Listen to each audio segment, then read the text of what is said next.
Fantasy on television has always been a tricky business. For decades, smaller budgets meant the genre rarely matched the scale of its big-screen counterparts.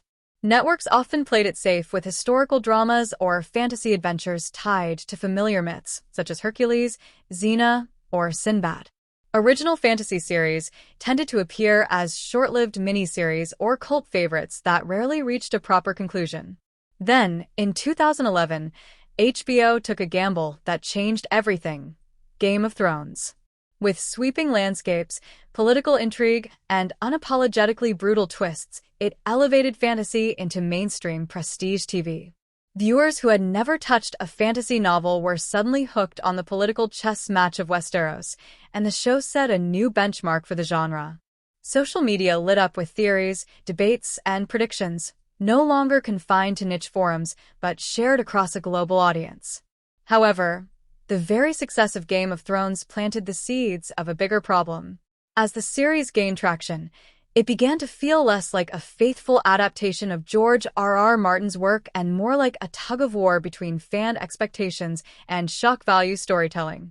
With Martin's books unfinished, the later seasons had to rely on broad plot points rather than detailed source material. Certain character arcs, like Brienne and Jaime's abrupt romance or Daenerys' fiery destruction of King's Landing, felt underdeveloped or unearned. The issue wasn't just in Westeros, it was in the precedent the show set.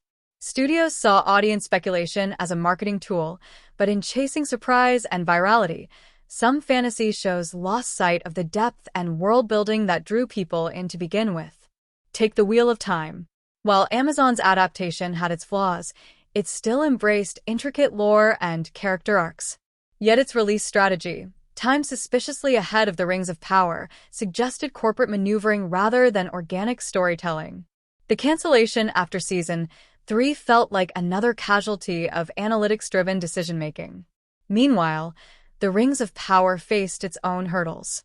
Bound by rights restrictions, the writers had access to only fragments of Tolkien's lore, forcing them to invent large swaths of plot while trying to recapture the magic of Peter Jackson's film trilogy. Without the full tapestry of Middle-earth to draw from, the series leaned on spectacle over substance, leaving many fans lukewarm despite strong production values. The post-Game of Thrones era has proven that while fantasy can now command blockbuster budgets and mainstream attention, it can also fall victim to its own success.